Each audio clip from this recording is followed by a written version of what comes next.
and welcome to MorningFile. I'm your host, Emma McCarty, and today I am joined with Maddie Raad, this year's Welcome Week Faculty Society's coordinator.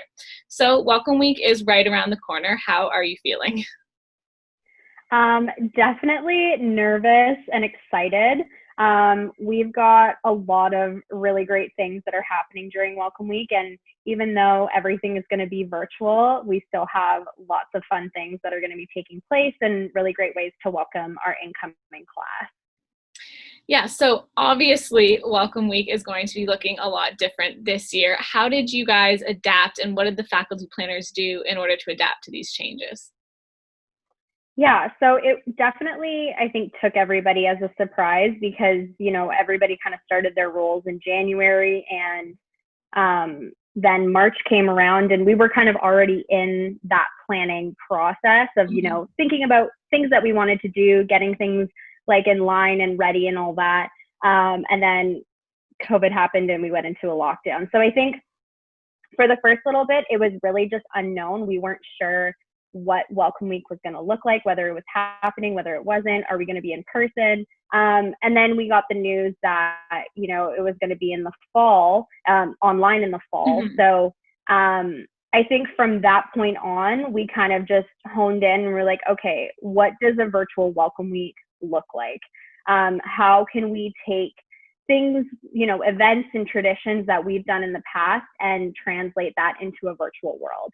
And some things, are easier to translate into a virtual world than others. Mm-hmm. So, sometimes we had to make those decisions in terms of maybe we don't do this year and keep it for, just in person. But I'm honestly blown away with how innovative and creative our faculty planners have been. They have been working day and night around the clock, brainstorming around different ways that we can, be creative about it. So it definitely wasn't easy, but, lots of brainstorming sessions and, just figuring out what a virtual Welcome Week means, moving forward. Yeah, I can definitely imagine how difficult, because that's not something anyone's ever had to deal with, to just adjust and totally do a 180 on that sort of thing. So obviously, one big component of Welcome Week is faculty day and faculty night. What type of adjustments did you guys have to, obviously you had to make big adjustments to this. So what is that going to kind of look like this year? Yeah. So this year, especially in terms of what the schedule looks like, we had to be mindful about how long folks were staying online. Mm-hmm. So the traditional faculty day, would be from 8 a.m. to 4 p.m., right? Mm-hmm. But this year we wanted to make sure that we were inputting breaks. So not only first years, but reps are also making sure that, they're taking a break, taking a moment offline, because it can be, just really draining, right? Mm-hmm. Being on the computer all the time. So in terms of faculty day, we've split it up into 4 main sections. So we have educational, we have 2 main sections that we split it up to. So it's educational and academic programming, and then we have community building and social events. So the way that this is going to look is there's like 4 time slots. So we have 8 a.m., 11 a.m., 2 p.m., and 5 p.m. And this is to kind of make sure that, we're able to do programming more than once during the day, so that if first years are like, I want to go to, 2 educational events, but I can't make it to whatever time slot, mm-hmm. that's kind of accommodating there, as well as making sure that international students have an opportunity to participate as well. So making sure that we're being mindful of the time slots that we chose to make sure that, if somebody is in a 12-hour time difference, they still have the same opportunity as a student that's in, Eastern Standard Time. So that's pretty much faculty day, split up into the educational and the social components. Mm-hmm. For some faculties, some of the larger faculties like science and social sciences, they're doing concurrent programming in these time slots as well. So students have the option to, pick out of, 4 or 5 different events that are happening within that time, and then have the option to attend a different one if they want to attend, 4 different events on faculty day. And then for faculty night, kind of the same, except it's only taking place in one time slot in the evening. So there's going to be lots of different things that are going on with each of the different faculties. And this is kind of an opportunity for first years to pick and choose what they want to be involved in. So, you know, we're doing like Netflix party nights, we're doing paint nights, there's like virtual escape rooms, which these have just blown my mind in terms of how innovative and creative these ideas have been. So there's a lot of really cool things that are happening, even though we're online.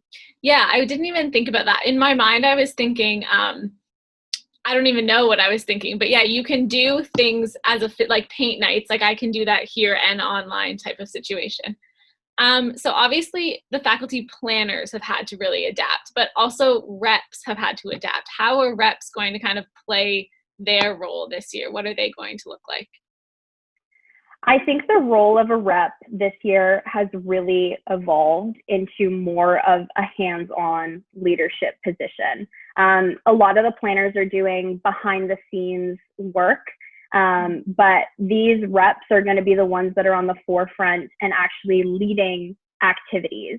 And I know, like, you know, in the past, reps have had that opportunity on campus, but I think being in a virtual setting, it's really like the eyes are on you in that exact moment. So I think in terms of reps, it definitely for everyone, it hasn't been easy to, you know, adapt to everything. And, you know, the expectations have changed in that sense. But honestly, we still have over 800 faculty reps. Everybody is super dedicated. Everybody just really wants to make sure that this incoming class has the best experience possible, and that there's somebody for everyone to kind of chat with and you know, bond with and interact with. Yeah, it really sounds like you guys have managed to really, well, hopefully build a sense of community, even though it is virtual. You've kind of got it all covered. Maybe to end on a bit of a happier note, what can first years look at coming in? Like, what are some just exciting events that are happening? Oh my gosh. So just kind of a disclaimer, we have over 200 events that are happening for Welcome Week. So there is so much for first years to choose from. I don't think I could pinpoint one exact thing. Maybe like top three or something. Okay, so we've got some cross-faculty events that are taking place. And this is an opportunity for, you know, the faculty planners had planned it within their faculties, but it's open to all students.